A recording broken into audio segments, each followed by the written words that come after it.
खुशियाँ छूने ख्वाबों का आसमां। United University. Educate, evolve, empower. क्या उत्तर प्रदेश की राजनीति में एक बार फिर बड़ा गठबंधन आकार ले रहा है? क्या दिल्ली में हुई इंडिया ब्लॉक की मुलाकात 2027 के चुनावी समीकरण बदल सकती है?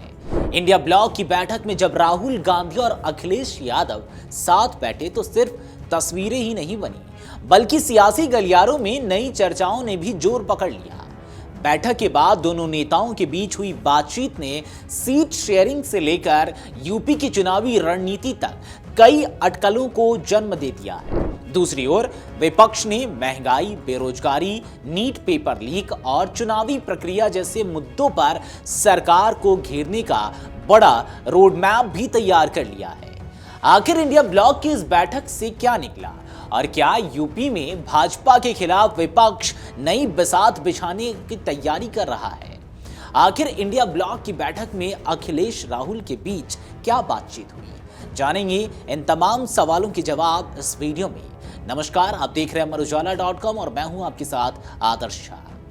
दरअसल दिल्ली के कॉन्स्टिट्यूशन क्लब में सोमवार को हुई इंडिया ब्लॉक की अहम बैठक ने विपक्षी राजनीति को नई ऊर्जा देने का काम किया।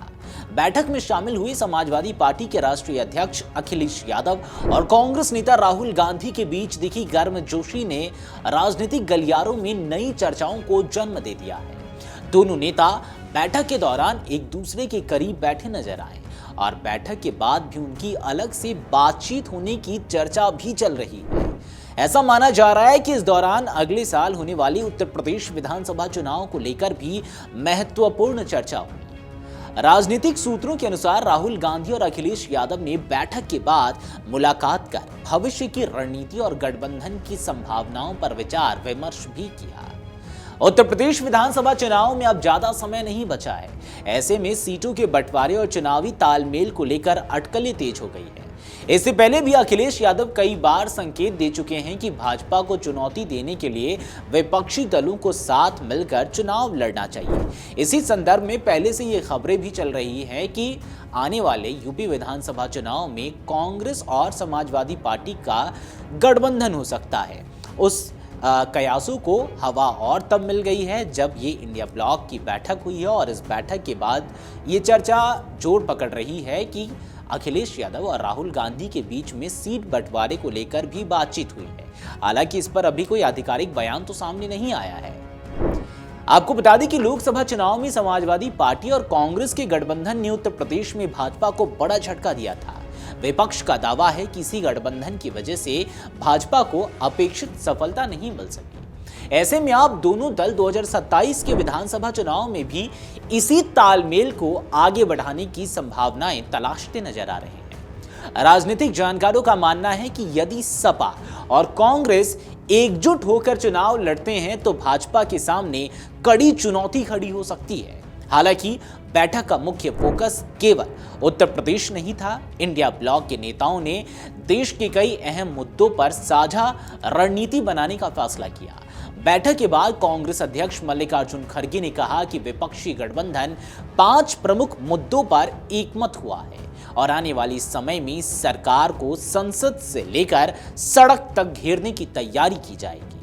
उन्होंने स्पष्ट शब्दों में कहा कि विपक्ष पीछे हटने वाला नहीं है और जनता के मुद्दों पर संघर्ष जारी रहेगा। खड़गे ने महंगाई, बेरोजगारी और देश की आर्थिक स्थिति को सबसे बड़ा मुद्दा बताते हुए कहा कि इन सवालों को लेकर विपक्ष देशव्यापी अभियान चलाएगा। उनका आरोप था कि लगातार बढ़ती महंगाई और रोजगार के अवसरों की कमी से आम जनता परेशान है, लेकिन सरकार इन मुद्दों पर गंभीरता नहीं दिखा रही है। बैठक में नीट पेपर लीक और परीक्षा प्रणाली में कथित गड़बड़ियों का मुद्दा भी प्रमुखता से उठाया गया। कांग्रेस अध्यक्ष ने कहा कि परीक्षा प्रणाली में बार बार हो रही अनियमितताओं ने लाखों छात्रों के भविष्य को संकट में डाल दिया है। इंडिया ब्लॉक ने केंद्रीय शिक्षा मंत्री धर्मेंद्र प्रधान के इस्तीफे की मांग दोहराते हुए कहा कि सरकार इस मामले में जवाबदेही तय करने में विफल रही है।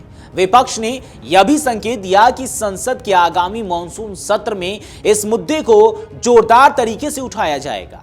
बैठक में एक और महत्वपूर्ण फैसला लिया गया कि विपक्षी गठबंधन मुख्य न्यायाधीश को पत्र लिखकर विशेष गहन पुनर्निरीक्षण यानी कि एसआईआर प्रक्रिया और मतदान अधिकारों से जुड़े मुद्दों पर अपनी चिंता व्यक्त करेगा। विपक्ष का आरोप है कि चुनावी प्रक्रिया से जुड़े कुछ फैसले लोकतांत्रिक अधिकारों को प्रभावित कर सकते हैं। साथ ही यह भी तय किया गया कि इंडिया ब्लॉक की बैठक अब हर 2 महीने में नियमित रूप से आयोजित होगी।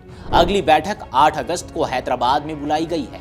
विपक्षी दलों का मानना है कि लगातार संवाद और समन्वय से गठबंधन को और मजबूत बनाया जा सकता है। तो कुल मिलाकर दिल्ली की इस बैठक ने यह संदेश देने की कोशिश की है कि विपक्ष अब बिखरा हुआ नहीं दिखता।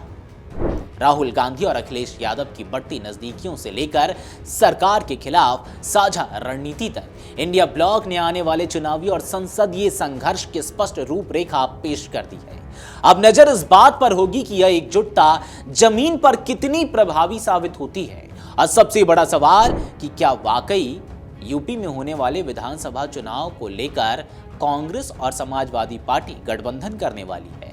अगर करने वाली है तो सीटों का बंटवारा कैसे होगा और कब तक स्थितियां साफ हो जाएंगी। अब नजरें इस बात पर भी टिकी है क्योंकि अब जो चुनाव लंबित है ये अगले साल होने वाले तमाम चुनावों में यूपी का चुनाव सबसे बड़ा माना जा रहा है। ऐसे में इसको लेकर विपक्ष क्या कुछ रणनीति बनाता है इस पर भी नजरें बनी रहेंगी और जो भी अपडेट्स आएंगे वो हम आपसे साझा करते रहेंगे। बहरहाल इस तमाम मुद्दों पर आपकी क्या राय है कमेंट सेक्शन में जरूर बताएं।